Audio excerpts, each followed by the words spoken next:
আসসালামু আলাইকুম। কেমন আছো প্রিয় শিক্ষার্থীবৃন্দ? আশা করি সবাই ভালো আছো।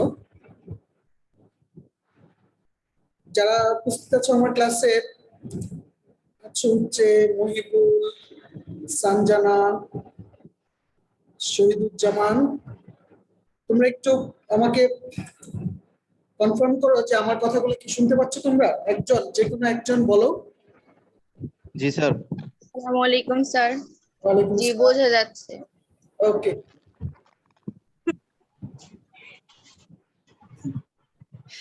গত ক্লাসে আমি তোমাদের গত আগের ক্লাসে সমাস পড়িয়েছিলাম, মনে আছে? কেউ কি ক্লাসটা করেছিলে আমার? সমাস, এখানে যারা আছো তারা কি আমার সমাসের ক্লাসটা করেছো? সমাস এবং দ্বন্দ্ব সমাস পড়িয়েছিলাম। না স্যার, নেটের প্রবলেমের জন্য ঢুকতে পারি নাই। আচ্ছা, আর কেউ আছো যারা আছো যে সমাসের ক্লাসটা করেছিলে? ঠিক আছে। তারপরেও পরবর্তীতে যখন আমরা আবার কথা বলবো সমাসটা শেষ করে, তখন দ্বন্দ্ব সমাস নিয়ে আবার আলোচনা করে দিব। আজকে পরবর্তী সমাসের যে আলোচনা, অর্থাৎ আমাদের কর্মধারয় এবং তৎপুরুষ সমাসের আলোচনা আমরা করব। শুরুতেই বিসমিল্লাহির রহমানির রহিম। ক্লাসটা সবাই মনোযোগ দিয়ে পড়বে। আল্লাহর নামে শুরু করছি। সবাইকে স্বাগতম আজকের ক্লাসে। Siddhirganj Rebatimohan pilot school and college online Bangla ক্লাসে তোমাদের স্যার গোলাম রাব্বানী, প্রভাষক Bangla, Siddhirganj Rebatimohan pilot school and college. আজকের ক্লাসের শিক্ষণফল, অর্থাৎ আমরা আজকে ক্লাসটা করে কি কি শিখতে পারি, বিশেষ শিক্ষণফল। দেখো, কর্মধারয় সমাসের সংজ্ঞা লিখতে পারবে, কর্মধারয় সমাসের শ্রেণী বিভাগ আলোচনা করতে পারবে, প্রত্যেক প্রকার কর্মধারয় সমাস উদাহরণ সহ লিখতে পারবে, প্রত্যেক প্রকার কর্মধারয় সমাসের সংজ্ঞা নির্ণয় করতে পারবে। এটা হচ্ছে কর্মধারয় আলোচনা। পরবর্তীতে যখন আমরা তৎপুরুষের আলোচনায় যাব, সেখানে তৎপুরুষের শিক্ষণফলটা দেখব। তাহলে আজকে প্রথমে কি আলোচনা করব? কোন সমাস? কর্মধারয় সমাস। এখানে কিছু চিত্র দেখতে পাচ্ছ তোমরা স্ক্রিনে, তাই না? একটা হচ্ছে পদ্ম, আরেকটা হচ্ছে আমাদের জাতীয় জীবনের সবচেয়ে গুরুত্বপূর্ণ যে অধ্যায়, আমাদের মুক্তিযুদ্ধ। সেই মুক্তিযুদ্ধের স্মৃতিকে ধরে রাখার জন্য, তাদের সেই শহীদদের সম্মানের এবং স্মৃতির রক্ষার্থে তাদের শ্রদ্ধা নিবেদনের জন্য আমরা যে স্মৃতিস্তম্ভটি তৈরি করেছি, সেটা হচ্ছে স্মৃতিসৌধ। তারপরে চিত্রটি হচ্ছে সাগরে, অর্থাৎ ধরো বঙ্গোপসাগরে আমাদের সূর্য লাল, সূর্য অস্ত যাচ্ছে, অথবা সূর্য উদয় বলতে পারবো। স্যার, সূর্য উদয় হলেও তো লাল দেখায়। হ্যাঁ, দুটোই ধরতে পারো, তুমি যে কোনো একটা ধরলেই হবে। অর্থাৎ এখানে দেখতে পাচ্ছ যে পদ্মটি নীল, নীল যে পদ্ম, এটা সমাসের একটা উদাহরণ। স্মৃতি রক্ষার্থে যে সৌধ, স্মৃতি সৌধ, অর্থাৎ নীল যে পদ্ম, নীল পদ্ম, স্মৃতি রক্ষার্থে যে সৌধ, স্মৃতি সৌধ। তাহলে এখানে দেখো কিসের উদাহরণগুলো আসছে? কর্মধারয় সমাসের উদাহরণ এসছে। কারণ কর্মধারয়ের মূল কথা যে এখানে কি হবে, পদ লোপ পেয়ে থাকে।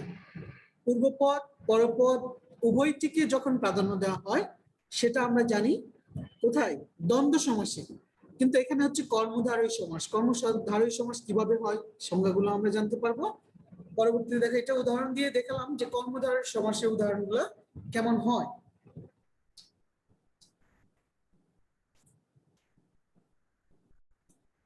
আজকের পাঠ কর্মধারয় সমাস। কর্মধারয় সমাসের শ্রেণী বিভাগ আমরা জানবো। কর্মধারয় সমাস 4 প্রকার, মনে রাখবে। কর্মধারয় সমাস প্রধানত কয় প্রকার? 4 প্রকার। দেখো, একটা হচ্ছে মধ্যপদলোপী কর্মধারয়, অর্থাৎ সমাসটা মধ্যের পদ লোপ পায়। রূপক কর্মধারয়, উপমান কর্মধারয়, উপমিত কর্মধারয়, অর্থাৎ কর্মধারয় সমাস এই 4 প্রকার। তোমরা এসএসসি তেও পড়ে এসেছো। তারপর আজকে ক্লাসটা তোমাদের অবশ্যই অনেকদিন পর নেওয়া হচ্ছে, সমাস সম্পর্কে ভালো লাগবে আশা করি, বুঝতে পারবে সহজে। তাহলে আবার একবার দেখি কর্মধারয় সমাস কয় প্রকার? মধ্যপদলোপী, রূপক, উপমান, উপমিত কর্মধারয়। ওকে, দেখো মধ্যপদলোপী কর্মধারয় কি। এখানে দেখতে পাচ্ছ দুটি চিত্র, খুবই পুরনো প্রাচীন দুটি কারুকার্য খচিত চেয়ার, অর্থাৎ কেদারা, যেটা আমরা বাংলায় বলি, অর্থাৎ সিংহাসন। তখন রাজরা, সামন্ত প্রভু, তারা এই ধরনের কেদারা অর্থাৎ সিংহাসনে বসতো, চেয়ারে। সিংহ চিহ্নিত আসন, অর্থাৎ যে চেয়ারে সিংহের অনেক চিত্র আঁকা থাকে, অথবা সিংহের যে অবস্থা, শক্তি, সামর্থ্য, ক্ষমতা, সেটা বোঝানোর জন্য এই ধরনের চেয়ারকে সিংহ অর্থাৎ সিংহাসন বলা হয়। অর্থাৎ তার কাজ কি, সিংহের মতো। সিংহ যেরকম বনের রাজা, ঠিক আমাদের মানুষের রাজাও কি এই রাজারা, আর এই জন্যই তারা সিংহ চিহ্নিত আসনে বসতেন। সিংহ চিহ্নিত আসন অর্থাৎ দেখো এখানে সিংহাসন। তাহলে উপরে কর্মধারয় সমাসের প্রকারটা হচ্ছে মধ্যপদলোপী কর্মধারয় সমাস।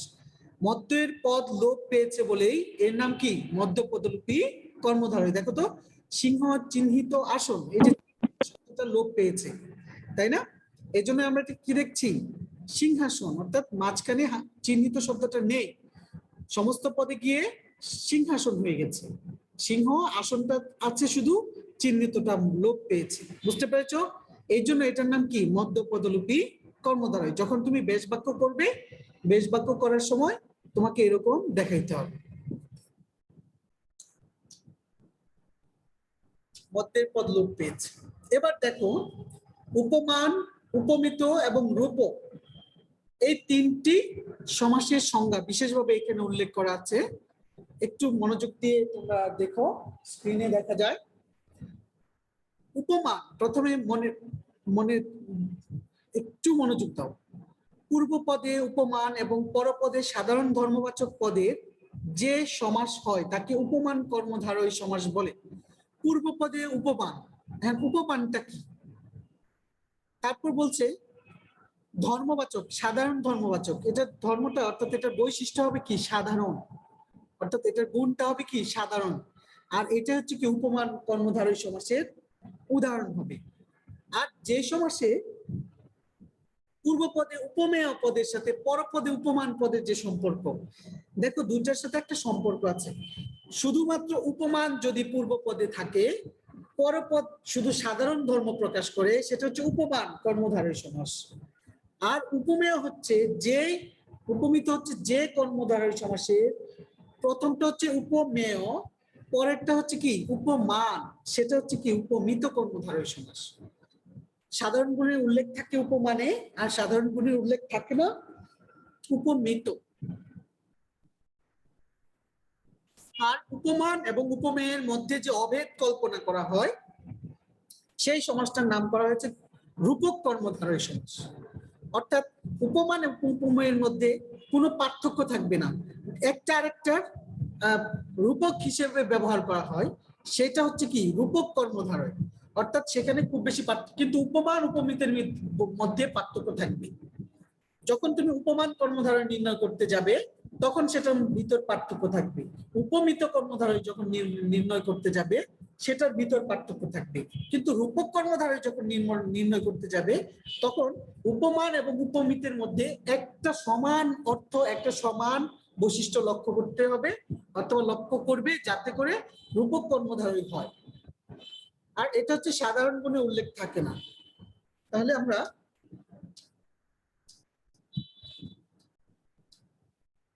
দেখো, উপমান শব্দের অর্থ হচ্ছে তুলনীয়।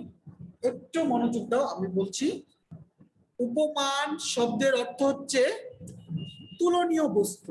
তাহলে উপমান আমরা যে একটু আগে দেখলাম যে উপমান পূর্বপদ, যখন উপমান কর্মধারয় সমাস করবে তখন পূর্বপদটা কি থাকবে? তুলনীয় বস্তু। যার সাথে তুলনা করা হয় তাকে উপমান বলে। ক্লিয়ার? যার সাথে তুমি তুলনা করবে তাকে উপমান বলে। আর যা অর্থাৎ উপমান উপমেয়ের সাধারণ গুণ বা ধর্মটিকে সামান্য অর্থাৎ ধর্ম বা সামর্থ্য বলে। সামান্য ধর্মবাচক পদের সাথে উপমানবাচক পদের যে সমাস করা হয় তাকে উপমান কর্মধারয় সমাস। অর্থাৎ উপমান শব্দের অর্থ তুলনীয়, অর্থাৎ যে বস্তুটার সাথে তুমি তুলনা করবে, যাকে তুলনা করবে, যদি সাধারণ ধর্ম প্রকাশ করে ধর্মবাচক পদের সাথে উপমান পদের যে সমাস হয় অর্থাৎ তাকে বলা হয় কি? উপমান কর্মধারয় সমাস। যেরকম উদাহরণ হিসেবে আমরা দেখি, দেখো নিচে দেওয়া আছে সুন্দর করে, তুষার অর্থাৎ তুষারের ন্যায় ধবল। স্যার, হ্যাঁ বলো। স্যার এইখানে 4র্থ নম্বর লাইনের বাম পাশে একটা কালো দাগ, তার জন্য একটা শব্দ দেখা যেতেছে না। হ্যাঁ এই যে স্যার। কালো দাগটা তো এটা সরছে না, বুঝতে পারছি না কেন এই কালো দাগগুলো আসে। ইটস ওকে স্যার, মোছা না গেলে মুখে বললি। আচ্ছা আমি বলছি, আমার এখান থেকে দেখা যায় কিন্তু মোবাইলে কেন এই কালো দাগটা আসে এটা সরাইতে পারছি না। হ্যাঁ, এখানে তো স্ক্রিনে কিছু নাই তেমন কিছু। আচ্ছা দেখি তো, এখনো দেখা যায়? এখন দেখা যায় না তাই না? তারপরে জি দেখো। স্যার। আচ্ছা এখন করতে পারছো? দেখো তো। জি। স্যার দেখা যায়। এখন স্যার এখন দেখো, জি স্যার দেখা যাচ্ছে স্যার। তাহলে ক্লিয়ার হয়ে যাবে। তুষারের ন্যায় ধবল অর্থাৎ উপমান কর্মধারয়টার উদাহরণটা দেখো, যে উপমান কি এটা আগে বুঝতে হবে তোমাকে, তাহলেই তোমার এই সমাজ সম্পর্কে এই কর্মধারয়ের উপমান উপমিতের পার্থক্যটা, অর্থাৎ এখানে গিয়ে তোমাদের প্রবলেম গুলা হয়।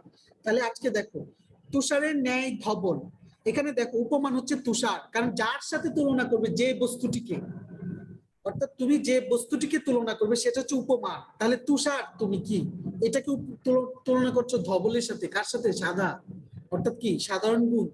তুষারের সাধারণ একটা গুণ হচ্ছে কি, তুষার সাধারণত কি হয়? কালো হয়, লাল হয়? হয় না। তুষার সাধারণত কি হয়? সাদা হয়। এটা বৈশিষ্ট্য, তাই না? এই জন্যই তুষারটা কি, যে তুষারটা তুমি সরাসরি উপস্থাপন করছো সেটাই হচ্ছে কি উপমা। বুঝতে পেরেছো? জি স্যার। তুষার অর্থাৎ এই যাকে তুলনা করবে, যার সাথে তুলনা করছো সে না, যাকে তুলনা করছো, যে বিষয়টা বস্তুটা অথবা যে ব্যক্তিটাকে তুলনা করবে সেটাই হচ্ছে উপমান। বুঝাতে পেরেছি? এরপরে যেন উপমান নিয়ে সমস্যা না থাকে তোমাদের, কারণ কিভাবে প্রশ্ন হয় আমি গত ক্লাসে আলোচনা করেছিলাম এই সমাজ থেকে, অর্থাৎ সম্পূর্ণ সমাজ থেকে, তারপরে শেষ দিকে বলে দিব কিভাবে আলোচনা হয় যারা উপস্থিত ছিলেন।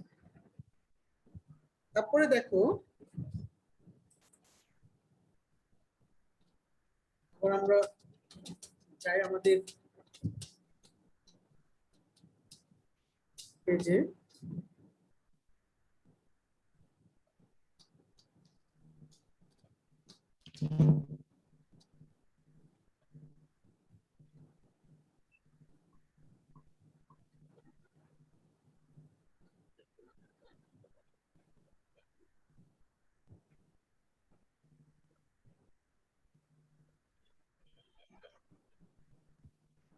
এই যে দেখো উপমান কর্মধারয় সাদা, অর্থাৎ এই যে বকটা হচ্ছে সাদা, আর এই যে তুষার পড়ছে এখানে, তুষার পাহাড়ের উপরে, সেই এগুলো হচ্ছে সাদা, তাই না? এটার সাথে তুলনা করা হচ্ছে জাস্ট সাধারণ গুণ হিসেবে, এই জন্য এটা উপমান কর্মধারয় সমাস। তুষারের ন্যায় শুভ্র মানে তুষার শুভ্র, অর্থাৎ তুষার হচ্ছে কি উপমা, মনে রাখবে। অর্থাৎ যে বিষয়টাকে তুমি তুলনা করছো সেটা হচ্ছে উপমান। তারপর উপমিত কর্মধারয় দেখো, সিংহের মতো, তাই না? সিংহের ন্যায় পুরুষ, তাহলে কি সিংহ পুরুষ, সিংহের ন্যায় পুরুষ। এখানে যে দেখতে পাচ্ছ স্ক্রিনে তোমরা, সিংহের ন্যায়, এখানে একটা ছবি আছে, একজন রেসলারের ছবি দেওয়া, তাই না? Big show. আর সেই তার দেখতে কেমন, তার শক্তি সামর্থ্য সিংহের মতো, অর্থাৎ এটা একটা বিশেষ গুণ তার, এই জন্য সিংহের মতো তার গুণ, অর্থাৎ এই গুণটা বিশেষ। আর সিংহের ন্যায় পুরুষ, সিংহ পুরুষ। তাহলে বুঝতে পেরেছো উপমিত কি? তুমি যে বিষয়টাকে তুলনা করবে এটা নয়, যাকে তুলনা করছো তার সাথে। উপমান হচ্ছে পরপদের কথা বলা হচ্ছে, উপমান থাকবে কোথায়? পরপদে। আর পূর্বে থাকবে কি? উপমেয়, অর্থাৎ যে বিষয়টাকে উপমা করছো তুমি, উপমা মানে কি? তুলনা করছো। তাহলে কিসের সাথে তুলনা করছো? সিংহ, সিংহের সাথে তুমি কার তুলনা করছো? উপমানের, অর্থাৎ পুরুষের, মানে বাস্তব বিষয়ের সাথে তুমি একটা কাল্পনিক চিন্তা করছো, সিংহের শক্তির সাথে কি কল্পনা করছো মানুষের শক্তি। এই জন্য এটা কি? সিংহের ন্যায় পুরুষ, তার মানে কি? সিংহ পুরুষ। এই উপমিত উপমান। এখন উপমান হচ্ছে বাস্তব অর্থাৎ দৃশ্যমান বস্তু উপমান, আর অদৃশ্য যেটার সাথে তুলনা করে সেটা কি? উপমেয়। আর উপমেয় যখন উপমানের সাথে মিল থাকে তখন সেটা হয়ে যায় কি? উপমিত। এই দুইটা কথার ভিতরে অর্থাৎ উপমান এবং উপমিত বোঝার ভিতরে কারো সমস্যা আছে এখন? জিজ্ঞেস করতে পারো। আবার বলেন স্যার, অথবা কিভাবে বলবো সেটা আমি বলবো। সমস্যা আছে কোনো? উপমান এবং উপমিতের ভিতরে এখন বলো। নেই? তাহলে ধরে নিলাম তোমাদের নেই। উপমান হচ্ছে দৃশ্যমান বস্তু, যেটা সত্য বাস্তব, এটার সাথে তুমি একটা বিষয়ের অর্থাৎ উপমা করছো, মানে তুলনা করছো, সেটা হচ্ছে অর্থাৎ যে দৃশ্যমান বস্তু সেটাই হচ্ছে উপমান। আর যখন তুমি উপমা করছো কারোর সাথে, কোনো কিছুর সাথে, যে দৃশ্যমান বস্তু সেটাকে যখন গুরুত্ব দেওয়া হবে, অর্থাৎ পরপদে যখন গুরুত্ব দেওয়া হবে উপমানকে, যে এখানে যেরকম পুরুষকে গুরুত্ব দেওয়া হচ্ছে কার সাথে? তুলনা করা হচ্ছে সিংহের সাথে। তাহলে এখানে কাকে গুরুত্ব? সিংহ পুরুষ কাকে বোঝাচ্ছে? পুরুষকে বোঝাচ্ছে। নাকি সিংহকে সিংহ পুরুষ বলি আমরা? আমরা কাকে বলি? পুরুষ মানুষকেই, অর্থাৎ বিশেষ বীরকেই বলি কি? সিংহ পুরুষ। তার মানে কি? আমরা সিংহকে গুরুত্ব না দিয়ে পুরুষকে গুরুত্ব দিচ্ছি, উপমানকে গুরুত্ব দিচ্ছি। যখন এইরকম ভাবে সমাস হবে, তুমি সমস্ত পদে এরকম উদাহরণ পাবে, তখনই এটা বুঝবে কি? উপমিত কর্ম ধারণ। বুঝতে পেরেছো?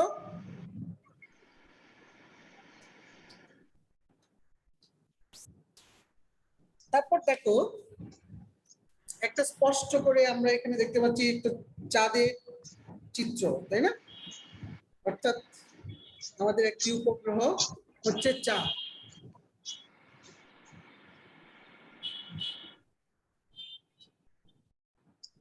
দেখো পাশের ছবিটি চেনো সবাই, তাই না? তাহলে উদাহরণটা দিয়েছি আমি চাঁদের ন্যায় মুখ। উদাহরণটা কি? চাঁদের ন্যায় মুখ। মুখটি কিসের মতো দেখতে?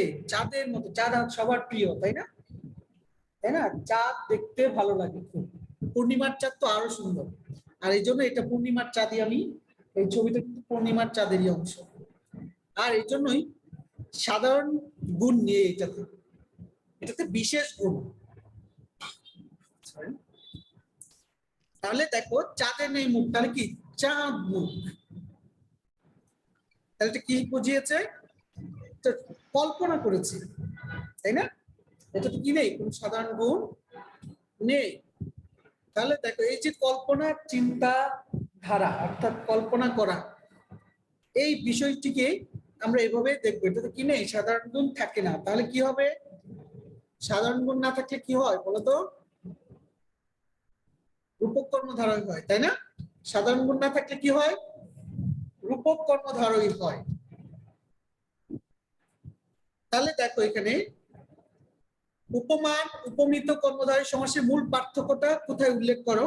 তোমরা যদি ক্লাসে থাকতে হয়তো করতে দিতাম যে মূল পার্থক্যটা কোথায়। উপমান উপমিতে কর্মধারয়ের মূল পার্থক্যটা তো বলেছে একটু আগেও, যে দুটি বিষয়ের যখন যাকে যেটার সাথে তুলনা করবে, যখন যা তুলনা করবে তাকে উপমান, আর যার সাথে তুলনা করবে সেটা উপমিত, তাই না? এরকম পার্থক্য, শুধু এটুকুই। তারপর দেখো রূপক কর্মধারয়ের আরো কিছু বিশেষ উল্লেখযোগ্য আলোচনা। রূপক কর্মধারয় উপমান ও উপমেয়ের মধ্যে অভিন্নত কল্পনা করা হলে রূপক কর্মধারয় হয়, অর্থাৎ এর ভিতরে কোনো কি পার্থক্য নেই, অভিন্ন, অর্থাৎ এদের ভিতরে প্রভেদ নেই। আর এই জন্য এটা কি বলা হয়? রূপক কর্মধারয়, রূপক চিন্তা করে। আমরা যে তোমাদের যে সোনার তরী কবিতাটা পড়িয়েছিলাম, মনে আছে? যারা ক্লাসে ছিলে, হয়তোবা দু একজন ছিলে, সোনার তরী কবিতাটা যারা পড়েছো তারা সেখানে বুঝতে পারবে যে রূপক কর্মধারয় হচ্ছে, অর্থাৎ এই যে মাঝির যে জীবন, অর্থাৎ মাঝির ফসলের সাথে তুলনা করা হয়েছে, মাঝির বিশেষ কর্মের সাথে, অর্থাৎ মাঝি কি করেছিল সেটা কার সাথে তুলনা করা হয়েছে? ফসল। আর মাঝির জীবনের সাথে নদীর পার্থক্য করা হয়েছে, আর মাঝির জন্ম মৃত্যুর সাথে এপার ওপারের তুলনা করা হয়েছে, অর্থাৎ রূপক কবিতা ওইটা। এই জন্যই রূপক হচ্ছে কি অভেদ কল্পনা করা হয়। আর এখানে দেখো অভেদ উদাহরণগুলো দেখলে বুঝতে পারবে রূপক কর্মধারয় কেমন হয়। ক্রোধ রূপ অনল, আমরা ক্রোধানল, অর্থাৎ আমরা যখন ক্রোধ অর্থাৎ রাগ করি, অনেক রাগ করি, যেটাকে মানে রাগের সর্বোচ্চ চূড়া বলা হয় ক্রোধ, অর্থাৎ যা করলে মানুষ কি করে ফেলে, হয় নিজেকে শেষ করে ফেলে, নয় অন্যকে শেষ করে ফেলে, অর্থাৎ ধ্বংস অনিবার্য, এটাই হচ্ছে ক্রোধ। আর বলছে অনল, অনলের শেষ, অর্থাৎ এরপরে আর কিছু নাই। অনল কি করে দেয়? আগুন কি করে দেয় বলতো? সব পুড়িয়ে জ্বালিয়ে শেষ করে দেয়। আগুনের পরে কি আর কোনো স্তর আছে যে আগুনটা আরো এরকম হতে পারে, এরকম ঠান্ডা বরফ হয়ে যাবে, অথবা আগুন বাতাস হয়ে যাবে? এরকম নাই। আগুন জ্বললে সেটা কি হয়ে যায়? পুড়িয়ে শেষ করে দেয়। এই জন্য ক্রোধের সাথে কার তুলনা করা হচ্ছে? অনল, অর্থাৎ একই, দুটার বৈশিষ্ট্য কি এক, দুটো পার্থক্য খুব বেশি নেই। এরপরে দেখো আমরা দেখি প্রাণ রূপ পাখি, এই যে উপরে দেখো দেয়া আছে চিত্র, প্রাণ রূপ পাখি, এই যে প্রাণ ও পাখি, অর্থাৎ এই যে প্রাণের সাথে পাখির তুলনা করা হয়েছে। প্রাণ পাখি, প্রাণটা কিসের মতো? পাখির মতো। প্রাণ চলে গেলে দেহ কি একেবারে পচে গলে যাবে, ঠিক পাখি, পাখিটাও কি উড়ে যায়। আমাদের প্রাণটা কিসের মতো উড়ে যায়? পাখির মতো উড়ে যায়। এটাই বুঝিয়েছে প্রাণ রূপ পাখি, প্রাণটা কিসের মতো উড়ে যায়? পাখির মতো। পাখি আর প্রাণের কি করা হয়েছে? রূপক কল্পনা করা হয়েছে। আরেকটা হচ্ছে শিকল রূপ বেদী, শিকল বেদী। দেখো শিকল হচ্ছে এই যে হাতে যে বেড়ি পরা, ঠিক বেদী হচ্ছে এই যে এরকম খাঁচার ভিতর বেঁধে রাখা, অর্থাৎ বেদী। হ্যাঁ, তাহলে এই যে শিকল রূপ বেদী, তাহলে শিকল বেড়ি পরিয়ে রাখা একজনকে যদি শিকল অথবা রশি দিয়ে বেঁধে রাখা হয়, যেমন সে যেতে পারবে না,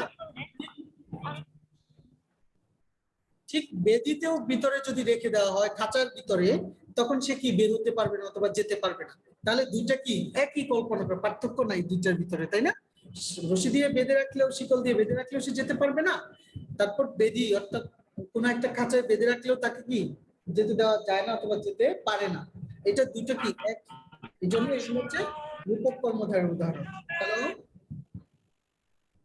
কেউ কিছু বলছো?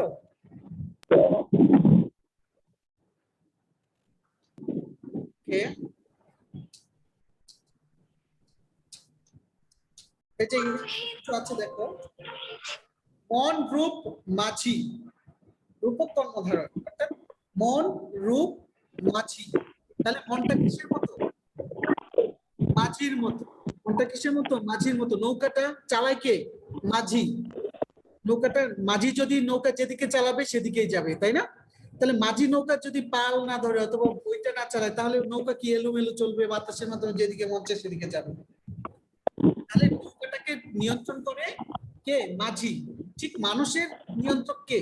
মন, আমাদের তাই না? মন যদি আমি যদি আজকে বলি যে আমি সাঁতরাবো, আমি যদি আজকে করোনার ভিতরেও আমি ঢাকা যাবো, মন যদি তাই না? এই জন্য আমাদের মনটা আমাদেরকে নিয়ন্ত্রণ করে। আমার মন চাইলো আমি পড়লাম, আমার মন চাইলো আমি পড়াশোনা করলাম না। এই জন্য কি করে? মন আমাদের নিয়ন্ত্রণ করে। ঠিক মাঝি যেমন নৌকা নিয়ন্ত্রণ করে, মনটাও কি আমাদের নিয়ন্ত্রণ। এই যে রূপক কর্ম অর্থাৎ রূপক কল্পনা করা হয়েছে সমান, অর্থাৎ দুটো জিনিসেরই কাজ কি কাছাকাছি, খুব বেশি পার্থক্য নেই। ঠিক মাঝিও যেমন নৌকা চালায়, নৌকাটা পুরোটাই নিয়ন্ত্রণ করে, ঠিক আমাদের মনটাও কি সে মাঝির মতো, অর্থাৎ মন রূপ মাঝি। বুঝতে পেরেছো? আরেকটা উদাহরণ দিতে পারি, বিষাদ সিন্ধু।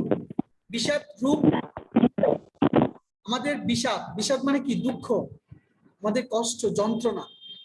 আর সিন্ধু, সিন্ধু কি অনেক গভীর, তাই না? অনেক গভীর না? তাহলে এই যে গভীর যে সিন্ধু, তাহলে আমাদের দুঃখটা বিষাদটাও কি তেমনই অনেক যন্ত্রণাদায়ক। এই সিন্ধুটাও কি গভীর যেমন, ঠিক দুঃখটাও কি অনেক গভীর।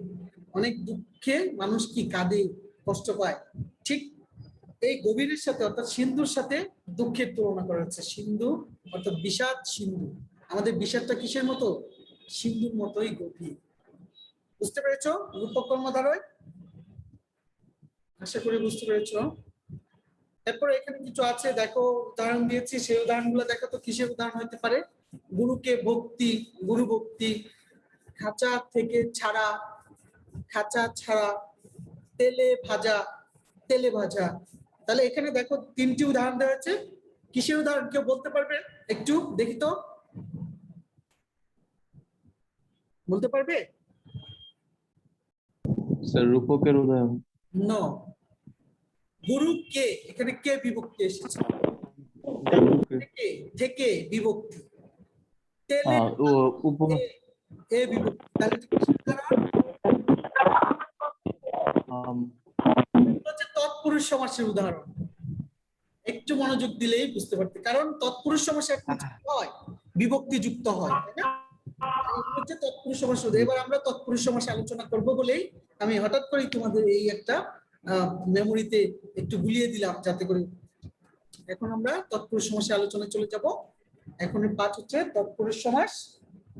দ্রুত পাঠ করতে হবে, সময় কম বলে একটু মনোযোগ দিয়ে খেয়াল করবে। দেখো তৎপুরুষ সমাসের উদাহরণগুলো দেখো। এবার একটা কথা মনে করিয়ে দেই, আমাদের বিভক্তি যে আছে, আমাদের যে বিভক্তি আলোচনা, সেখানে বহু বচনের উপর ভিত্তি করে বিভক্তি কয় প্রকার জানো তো? কেউ বলতে পারবে? বিভক্তি 7 প্রকার। আমাদের বহু বচনের উপর ভিত্তি করে বিভক্তি কয় প্রকার? 7 প্রকার। আর তৎপুরুষ সমাসটা হচ্ছে সেই 7 প্রকার বিভক্তি। তাহলে কয়টা পেলাম আমরা? দ্বিতীয় তৎপুরুষ, তৃতীয় তৎপুরুষ, চতুর্থী তৎপুরুষ, পঞ্চমী, ষষ্ঠী, সপ্তমী। তাহলে এখানে কয়টা পেয়েছি? এখানে 6টা। তৎপুরুষ সমাস কি আলাদা 6টা পেয়েছি শুধু বিভক্তি অনুসারে। আর যে 3টা পেয়েছি, এই যে দেখো পিঙ্ক কালার দেওয়া আছে, সেটা হচ্ছে অলোক, তারপর উপপদ তৎপুরুষ এবং নয় তৎপুরুষ। তাহলে 6 3 9। তাহলে তৎপুরুষ সমাস টোটাল কতটা আলোচনা? 9টি। নয় মানে 9 না, এখানে এখানে নয় মানে হচ্ছে না, নাবোধ করতে ব্যবহৃত হচ্ছে। অলোক হচ্ছে বিভক্তি থাকবে, উপপদ হচ্ছে ক্রিয়াবাচক। তাহলে আমরা আলোচনায় যখন যাব তখন ক্লিয়ার হয়ে যাব। তাহলে এই যে তৎপুরুষ সমাসের আলোচনাটা দেখতে পাচ্ছ, এখানে প্রকারভেদ গুলো বহুবচন অনুসারে যে বিভক্তি 6 প্রকার, প্রথমা, দ্বিতীয়, তৃতীয়, চতুর্থ, 7 প্রকার, কিন্তু 6টা ধরা হয়েছে, কারণ সপ্তমী বিভক্তির সাথে প্রথমা বিভক্তির মিল আছে, এই জন্য প্রথমা বিভক্তি গুলা বাদ দেওয়া হয়েছে। তাহলে অলুক, উপপদ, নয় মনে থাকবে তো? দেখো শিখন ফল, তৎপুরুষ সমাসের সংজ্ঞা এবং ব্যাসবাক্য এবং তৎপুরুষ সমাসের প্রকারভেদ আমরা একটু আগে দেখলাম, এগুলো আরো ভালো করে জানতে পারবে। তাহলে সবাই মনোযোগ দিয়ে একটু লক্ষ্য করি। আরামের জন্য কে দ্বারা, আরাম কে দ্বারা। দেখো তো পরপদের অর্থ প্রাধান্য প্রতীয়মান হয়। এই তৎপুরুষ সমাসের বিশেষ বৈশিষ্ট্য হচ্ছে পরপদের প্রাধান্য বিশেষভাবে প্রতীয়মান হবে। বিশেষ্য এবং বিশেষণ মিলে সমাস হয়ে থাকে, বিশেষ্য এবং বিশেষণ পদ মিলে সমাস হয়ে থাকে। বিশেষণ পদে সাধারণত পূর্বে বসে, বিশেষণ পদ সাধারণত কি পূর্ব বসে, এবং পূর্ব পদের বিভক্তি লোপ পায়। এবং তৎপুরুষ সমাস কিভাবে হয়? পূর্ব পদের বিভক্তি লোপ পেয়ে। মনে থাকবে? ক্লিয়ার? মনে থাকবে তো যে পূর্ব পদের বিভক্তি লোপ পেয়ে কি হয়? তৎপুরুষ সমাস হয়। মনে থাকবে? এইটাই হচ্ছে ওই যে একটু আগে বললাম, বহু বচনের উপর ভিত্তি করে আমাদের তৎপুরুষ সমাস কি হয়? পার্থক্য হয়। এরপরে দেখো পূর্বপদের বিভক্তি লোপ পেয়ে যে সমাস হয়, সে সমাসে পরপদের অর্থের প্রাধান্য রূপে গৃহীত হয়, তাই হচ্ছে তৎপুরুষ সমাস। বিপদকে আপন্ন, বিপদ আপন্ন। দেখো তো বিপদ কে, কে বিভক্তি লোপ পেয়েছে। তারপর হচ্ছে দ্বিতীয়, কে বিভক্তি কোন? দ্বিতীয় বিভক্তি, তাই না? দুঃখকে প্রাপ্ত, দুঃখ প্রাপ্ত, কে বিভক্তি লোপ পেয়েছে? দ্বিতীয় বিভক্তি। এবার আসো, এটা হচ্ছে দ্বিতীয় তৎপুরুষের উদাহরণ, বুঝতে পেরেছো? অর্থাৎ আমরা যে দ্বিতীয় তৎপুরুষের আলোচনা করছি সেটাই। তাহলে কে রে, দ্বিতীয় তৎপুরুষ কি, কে রে। যখন তুমি দেখবে সমস্ত পদ ভাঙবে, তখন সেখানে যদি বিভক্তি আসে, সেই বিভক্তি অনুসারে তৎপুরুষ সমাসের নাম হবে। বুঝতে পেরেছি? তুমি যখন সমস্ত পদকে ভাঙবে, ব্যাস বাক্য পরিণত করবে, সেখানে যদি কোনো বিভক্তি আসে, তখনই বুঝবে এটা তৎপুরুষ সমাস। বিভক্তিযুক্ত ব্যাস বাক্য যুক্ত হলে কি হয়ে যায়? তৎপুরুষ সমাস। ক্লিয়ার? পরে দেখো,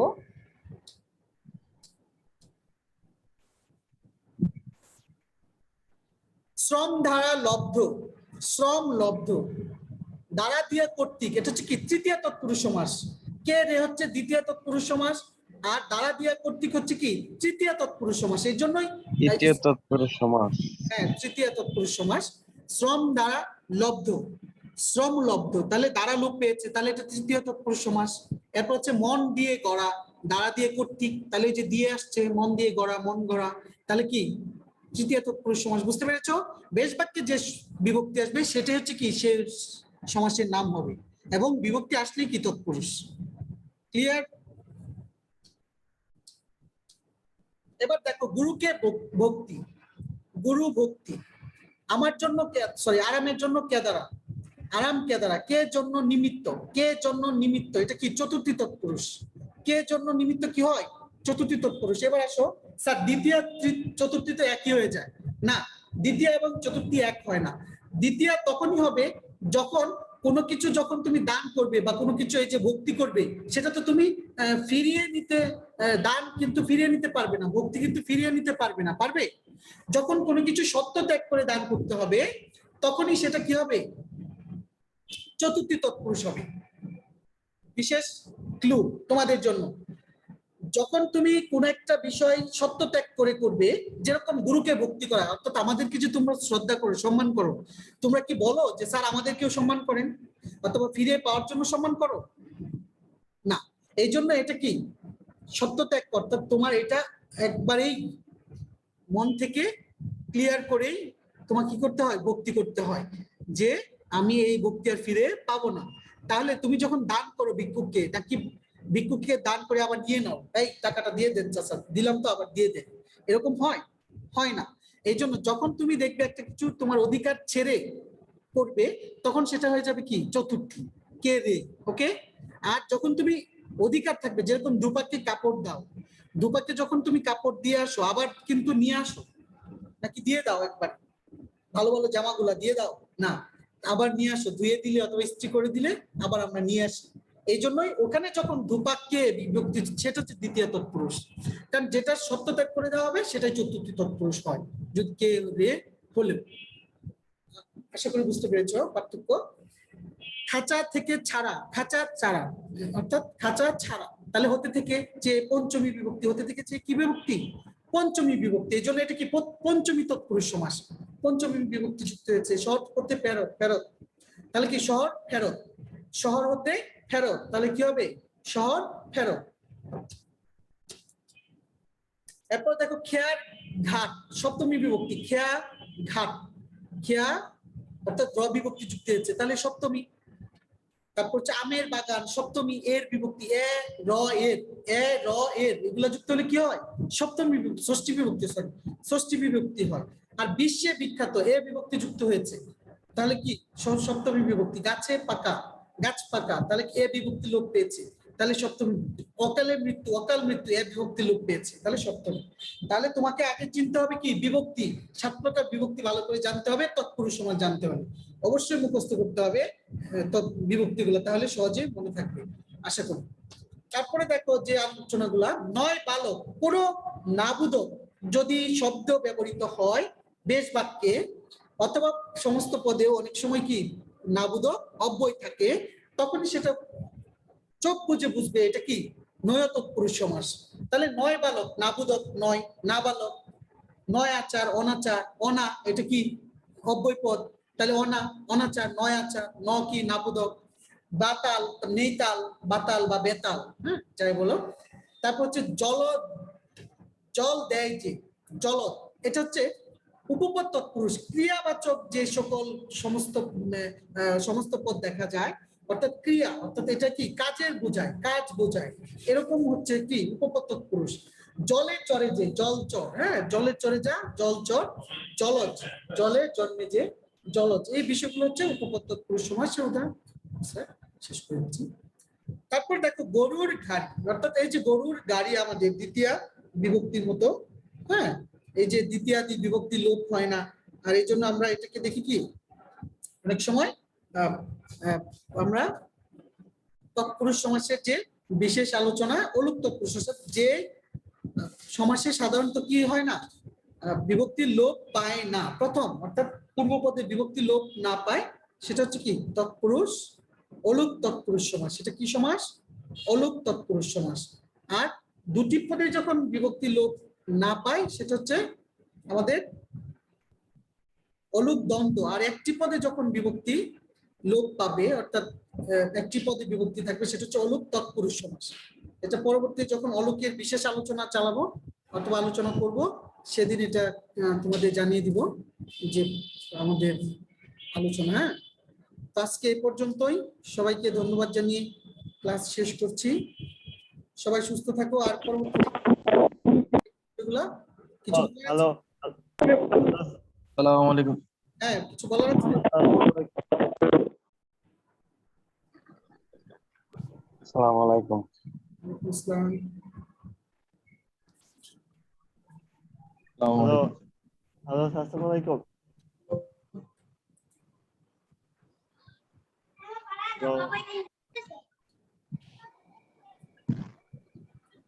হ্যালো, আসসালামু আলাইকুম। ওয়ালাইকুম আসসালাম। আর আমাদের ক্লাস কয় তারিখ পর্যন্ত চলবে?